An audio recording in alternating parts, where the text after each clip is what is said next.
is Coogan Cassius. Remember my name, Frank?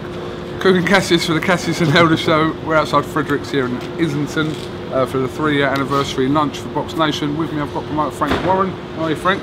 Hello, whoever you are. I'm good, young man. Just so if you don't know that, Frank actually pretended like he forgot my name in a big speech. That was a bit of fun, you know. I know. Normally. Frank, we're here. 3 years on, we're here. Many people thought that Boxnation would have cracked by now and folded. You're still here 3 years on.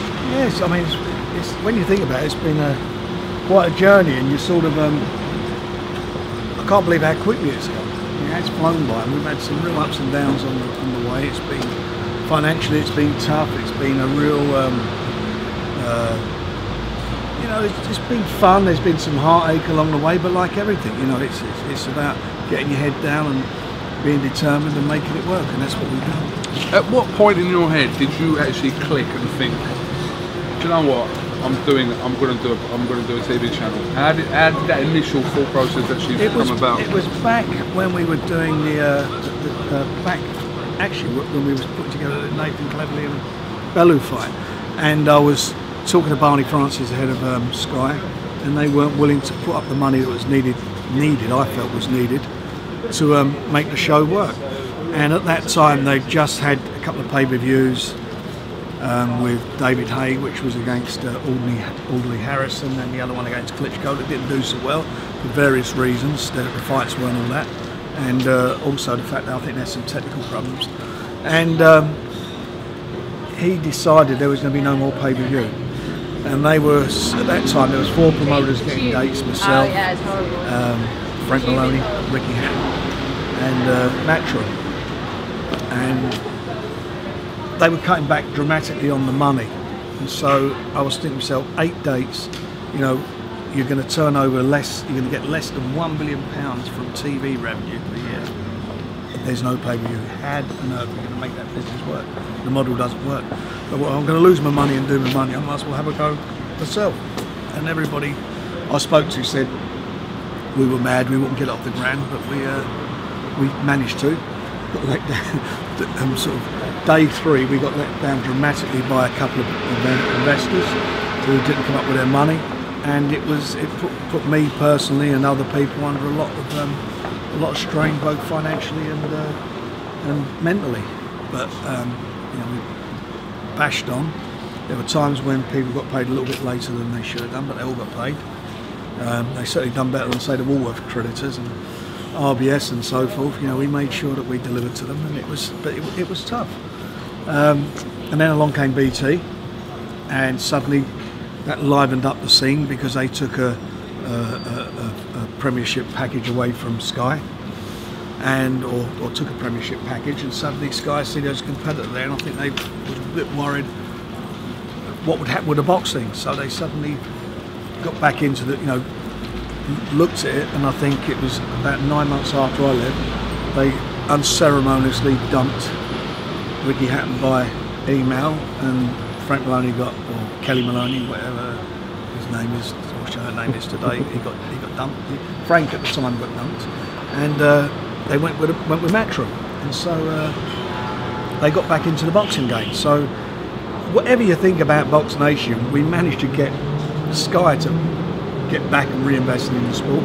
We're invested in it, and it's, you know, it's great for the game. You know? And we delivered some fantastic shows up here. You know, since we've been up on air, we've delivered over 20,000 hours of programming. That's a lot of programming. I think it's 780,000 hours of live boxing. So we've not done bad. What's the key to sustaining this for the next 3 years? I know you're looking longer term than that, but just for the next 3 years. I think what it is, I think where we are is a lot's happened. Obviously, we've got different investors on board. We're talking to some other people at the moment regarding what they can bring to the business. You know, Bill Ives, who's become a significant shareholder, the same as my family. He's made a huge difference, and it's now about how, you know, as you say, where do we take it further? We've got to continue to do what we started out to do. We've got 2 channels up at the moment. We've also, besides the original 437 Sky channel, we're now up on in HD. So we've got that up and running, which was quite expensive to do. We've got a pay-per-view channel. That also could be a pay-per-view channel if we ever went down that road. We've got the situation of franchising it in other areas around the world, and we're in discussions with about 6 different territories at the moment. So hopefully that happens, which will make a huge difference to us. We've got great relationships with various promoters around the world. Top Rank have signed a long-term deal with us, which my son George sorted out. And our shows, I've been focused for probably the last 2.5, 3 years on 80% of my focus has been on getting the channel, keeping everybody on board, keeping everybody going. They've all been great guys. I mentioned earlier the big list of names. I forgot to mention Jim Rosenthal. I hate to say being shot for it, because I don't want to be shot for it, but Jim Rosenthal and Richard Keys, great guys, and Jim's the best in the business. I'm delighted he's with us. But we've got this great team, and they've all pulled together, and it's just take it now from shred to shred. We're real. We're not. Everybody said we was going to dead. I mean, you heard all that conversation. You've seen how does it work. More people watch our fights than watch the majority of the fights in Sky. You look at Sky's ratings. 69, 68,000. The Burns fight, the Warrington fight, under 100 for not Quig's last one, but the one before. We get more people watching us for those fights. So we want to get rid of that. I'm not having to go at Sky or having to go at their rating. I'm just saying let's get rid of this nonsense about who watches us. And you get these stupid comments like Joe Gallagher made this comment, only 30,000 people. It's just stupid. Why is he even saying that? It's a ridiculous comment to make. And it's ill-informed and it's ignorant. We haven't got a base of 10 million. 100,000 people watching from 10 million. What's that? It's 1%? Whether it's compared to what we do, it's we got 350,000 user subscriber base. 350,000 people have watched us, like boxing. That's great for boxing. Some dip in and out because they like the big shows. We've got the regulars. It is great for boxing. We did a very interesting thing. We did a survey on the Boxnation did a survey, and we asked for example, one of the questions: what radio station do you listen to? So, unsurprisingly, TalkSport came out top. The second was Radio 1. Now, when you look at the demographic of Radio 1, you look at the age, that tells you something. Hang on a minute, these are youngsters watching this. And I'm quite surprised about it, and pleased about it, when you consider that, newspapers, they can't get a 15 to 35-year-old audience. That's why newspaper circulation drops. So, I'm quite pleased with things like that. So, there's a lot, just sort of stand here and go through it, it'd take a long time, but, we've done very, very well. We've had good people on board, quality people on board, and we continue to deliver. And what we do, and I keep emphasising this, what we do deliver is when we can, and it doesn't always happen, but it happens the majority of the time, if somebody's going to fight, a Brit's going to fight for a world title over here, Paul Butler, Stuart Hall, Frampton, a few of my other guys, we always endeavour to do that. I watched the fight the weekend, Paul Smith, scoring, listen, it weren't what it was, but the scoring wasn't that. More importantly, anyone's complaining, if the fight had been in England, would it have been different? You never know, the crowd may have swayed, it may have been a different situation. That's what he did, he went out there, his promoter went out there with him, they did it. Barry Hearn said a couple of weeks ago, Sonny, was it Sonny, good fighters win when they're abroad? Well no, not all good fighters.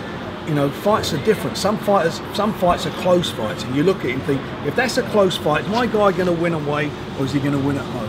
You look at fights like that. Not everything's going to be, the guy's going to go there and do it. You need to get behind your guy. You need to make sure that, if possible, you get the fight here. That's what we do, Sonny. That's really what it's all about. They don't do that. What they collect is air miles, and they collect the TV revenue from Sky. Sky paid good money for that. I know they paid a lot of money for it. Paul didn't get money for it, and I'm glad. That's my little bit of knocking knocking piece, but what I'm trying to get to, what our philosophy is, try and build our fighters, bring the best from around the world.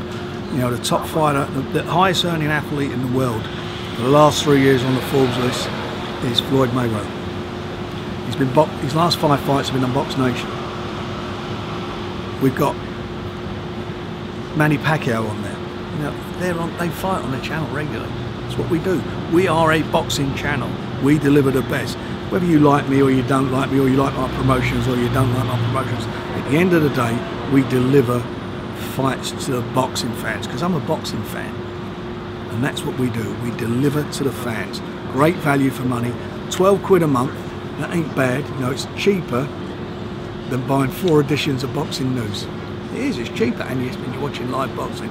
So invariably you get a live show every week, and you get some interesting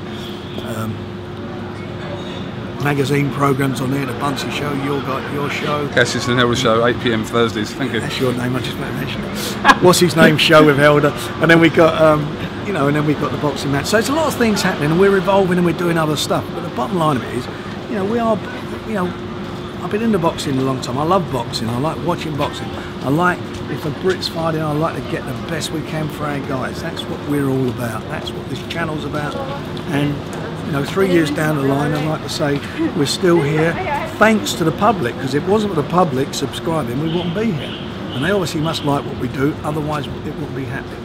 And we've got some great shows coming up, some great domestic shows coming up in the next couple of months. So you know, it's good. And as I say, there's some exciting news to be, you know, in the next sort of 10 to 10 weeks, we've got some exciting news, which I think will be it'll be dramatic, and it'll not only dramatic, it'll be great for boxing and certainly great for Boxnation subscribers. All right, Frank. Well, listen. Thanks for your. This is your second appearance on the Cassius and Helder Show now. So you know. All right. I'll get a job. You can have a job. You've always got a job at the Cassius and Helder Show. But thank you very much for talking to us. Cheers, Nelson. And like I said, it's been interesting here, reflection upon the last 3 years, because we've been. Look at him hiding in the background there. He's on rolling. Rolling. All right. There's always commentator extraordinaire. Absolutely. And look, talking of extraordinaires, can I come here, my mate extraordinaire? He can't go on the television. Signs are us. This goes out after 9 o'clock, PG. Oh, does he? this has been Coogan Cassius. It's all going off here. Frank Warren, John Rawling, Mike Goodall, Cassius and Helder Show. Thank you very much. Oh no, get off.